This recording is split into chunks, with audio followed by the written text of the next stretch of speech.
I think the one song that really characterizes who we are as people and the kind of music that we enjoy writing is a song called Told You So.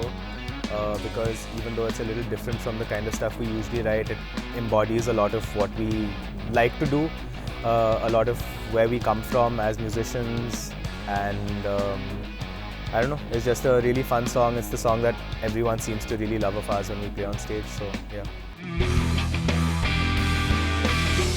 Pilani.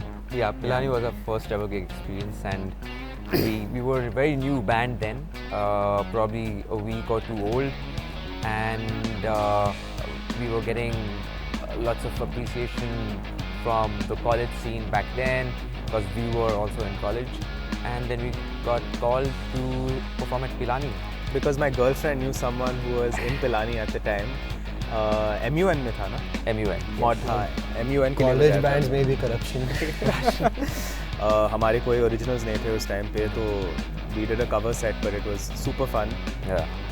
This is before Amar joined us, but yeah, that's our first gig.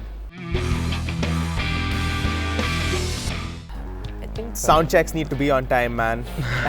It's just Today was actually on time. And honestly, I think the Indian indie scene is a very big market. It has the potential to be a very big market because the kind of music that's coming out, pan-India is so varied, it's so different. Like you can ask for any type of music and you'll find one Indian band doing it. Correct. Which I think is a nice yeah, thing. but if you're looking for rock, I think the only Indian band is the Doppler effect. It totally depends. But it starts off with a lot of breathing. There's maybe 15 minutes of breathing. Then it's general warming up that we do, and there are different types of warming up that we do. I personally work on bel canto. That's the kind of music that I work on in terms of technique. So that has a certain type of singing technique that we use, which has certain warm-ups involved with it. But I personally don't have a structured approach to it. Is that an opera thing?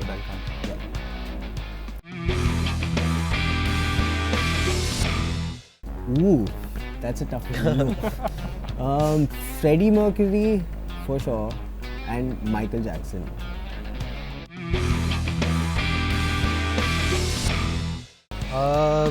It's a very classical way of playing bass, but because of that same reason, I'm a little bored of it.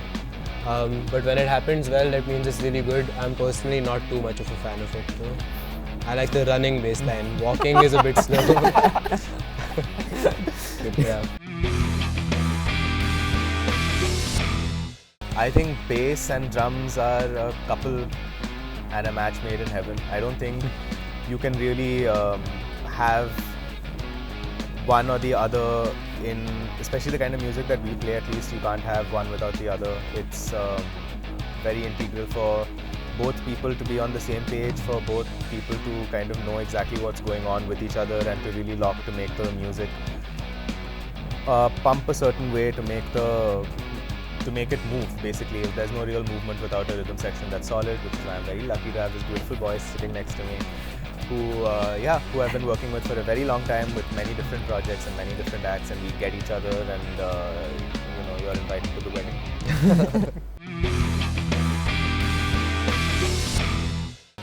I think my favorite guitar-driven band for rock has to be Extreme.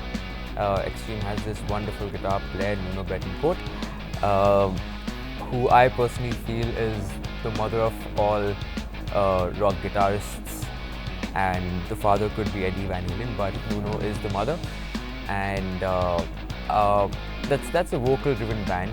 But if it has to be solely a guitar-driven band, it has to be.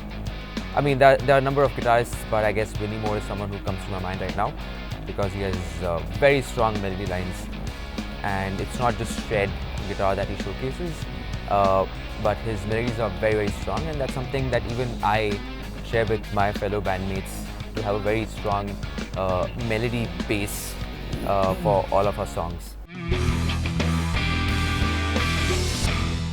I think that question is wrong because there are multiple guitar riffs that everyone has as their favorites. Diplomatic Sweet mat Child baj Man is hai, the best. yeah. Sweet Child Man is the best.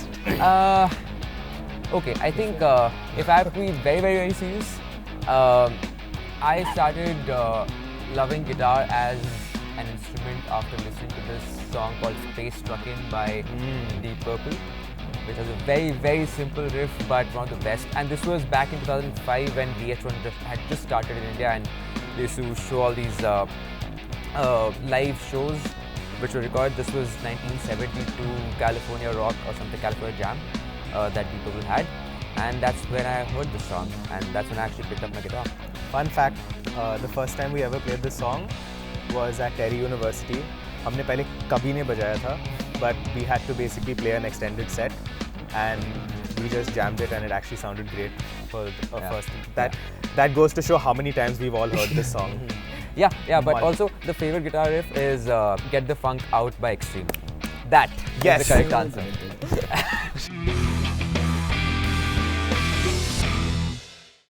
Oh, that's easy because we've already done our long tribute to multiple bands, but I think Queen would be what we Queen would would be choose. if we had Led Zeppelin also, yeah. Michael Jackson, Backstreet Boys. Backstreet Boys. Backstreet Boys any day. This is a tough one because I think all of us As will a have band, different we'll ones. have different. Yeah, correct. So I think we'll just all answer this separately. So. Oh no. None of them exist anymore. Audio Slave, if they still exist. Ooh, good one. Yeah. I'd say either Extreme or Nine Inch Nails. U2. Deep Purple.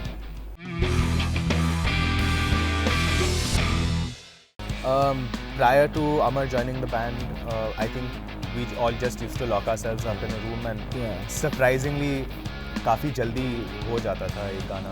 I think the first few songs we wrote were just spur of the moment, really quick. So two of the songs that you heard today, Believe and Told You So, actually happened really fast.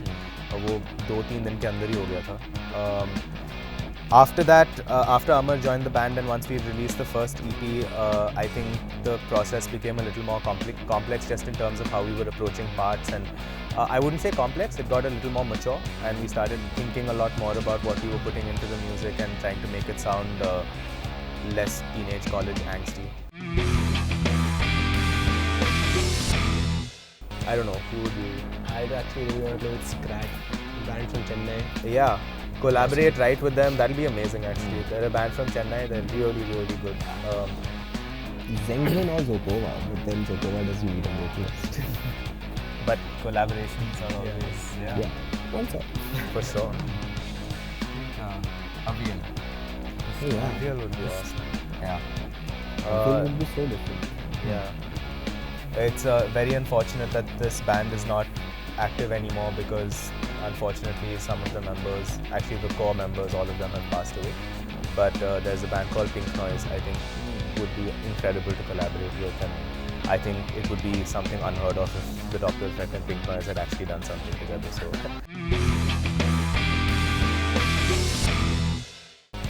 Keep at it.